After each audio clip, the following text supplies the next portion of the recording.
नमस्कार दोस्तों, मैं अंकुर उपाध्याय स्वागत करता हूं आप सभी का आपके अपने YouTube channel share market analysis में।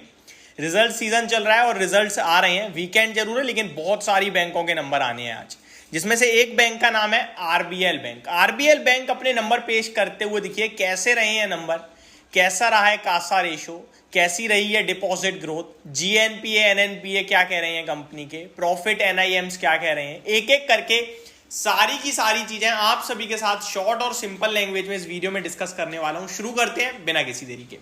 सबसे पहले किसी भी कंपनी के नंबर्स को पढ़ना समझना बहुत आसान तब हो जाता है जब हमारे पास प्रीव्यू मींस हमारे पास ब्रोकरेज हाउसेस के एनालिस्ट के अनुमान हो कि अनुमान क्या है। अनुमान जो है उससे डायरेक्ट कंपेयर कर दो, जो आंकड़ा आया है खराब अच्छे पता चल जाएंगे, लेकिन अगर अनुमान नहीं है तो फिर कंफ्यूजन क्रिएट होता है।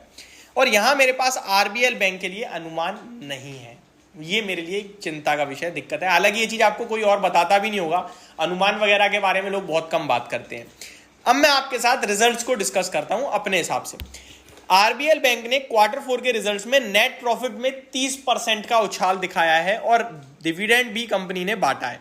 तो सबसे पहले तो कंपनी के प्रॉफिट की बात करें तो नेट प्रॉफिट अब 30% टू ₹353 करोड़। कंपनी ने डिविडेंड भी डिक्लेयर करा है। तो डिविडेंड कितना किया है डिक्लेयर? ₹1.5, यानी ₹1.50 प्रति शेयर का कंपनी ने डिविडेंड दिया है अपने इन्वेस्टर्स को। अगर कंपनी के नेट इंटरेस्ट इनकम की बात करें यानी एनआईआई की बात करें तो वो 18% बढ़कर आया है, 1357 करोड़ से बढ़कर 1600 करोड़ पे। तो एनआईआई में अच्छी ग्रोथ दिख रही है, 18% की ग्रोथ कहीं से खराब नहीं मानी जाएगी, बहुत अच्छी मानी जाएगी। 1357 करोड़ के सामने 1600 करोड़ की एनआईआई आई है। वहीं बात करें अगर आरबीएल के मार्च क्वार्टर के प्रॉफिट की तो वहां 30% की बढ़त है, 271 करोड़ के सामने 353 करोड़ का कंपनी ने मुनाफा पेश किया है। अगर बात करें नेट इंटरेस्ट मार्जिन की तो एनआईआई मैंने आपको बताया 1600 करोड़, अब उसी को मार्जिन में कन्वर्ट कर दें तो 5.45% पे आया, बहुत ही शानदार है ये। हालांकि अगर इसको कंपेयर करोगे आप last quarter margin percent down from interest it is, अगर लास्ट टाइम से हम इसे कंपेयर करें तो 5.62% के सामने 5.45% पे रह गए हैं, लेकिन फिर भी 5.5% के एनआईएम बहुत अच्छे माने जाएंगे मेरे हिसाब से। और एनआईएम सबके थोड़े थोड़े डिप करे हैं बट फिर भी आपने एक्सिस बैंक देखा अच्छा ही माना गया, सेम चीज यहां भी हुआ है। 5.5% के एनआईएम मेरे हिसाब से सुपर्ब है, मुझे कोई दिक्कत नहीं दिखती है, तगड़े नंबर दिखते हैं मुझे।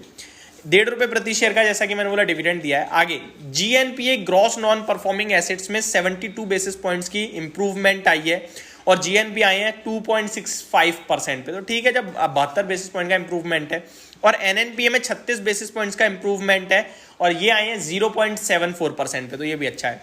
डिपॉजिट रेशियो, डिपॉजिट कंपनी का 22% से ग्रो होता हुआ दिखा है साल दर साल और 1,03,000 करोड़ 1.03 लाख करोड़ पे इनका डिपॉजिट रेशियो पहुंचता हुआ दिखा है।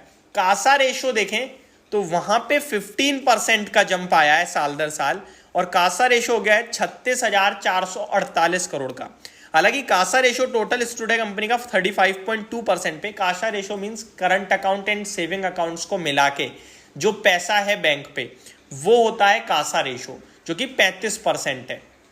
तो ये एक अच्छी बात है, इस पे कंपनी को टोटल जो इंटरेस्ट पे करना पड़ता है वो 35% पे इंटरेस्ट पे करना पड़ रहा है, बाकी एफडी वगैरह है। कासा रेशियो जितना ज्यादा होता है उतने अच्छी चीज होती है। 35% पे इसका कासा रेशियो है। नॉर्मल बड़ी बैंकों में देखोगे तो कासा रेशियो 45-50 का मिलेगा आपको, कोटक, एचडीएफसी और आईसीआईसीआई जैसी बड़ी बैंकों में। 35 पे ठीक है, कोई दिक्कत नहीं है। Net advances of the bank grew 20% year on year basis and stood at ₹83,987 crore. तो 20% से नेट एडवांस ग्रो करते हुए दिखे। तो ओवरऑल नंबर्स में मेरे को कहीं से कहीं तक कोई दिक्कत दिख नहीं रही है। एक्चुअली में मैं इन नंबर्स को पॉजिटिव ही लूंगा और इस नंबर के बाद मेरा मानना ये है, आपने एचडीएफसी बैंक के नंबर देखे ठीक थे, आपने एक्सिस बैंक के नंबर्स पे तो बड़ा एक्शन भी होते हुए देखा है, तो सब कुछ ठीक ही दिख रहा है मेरे को, कहीं से कहीं तक कोई दिक्कत नहीं दिख रही है। तो मेरा मानना है कि स्टॉक आपके लिए पॉजिटिव रिएक्शन देना चाहिए। यस बैंक के भी नंबर आते हुए दिख रहे हैं जो मैं आप सभी के साथ दिन के दौरान जरूर डिस्कस करूंगा। इस वीडियो में तो सिर्फ आरबीएल बैंक था। Thank you so much for watching this video. Have a great day guys.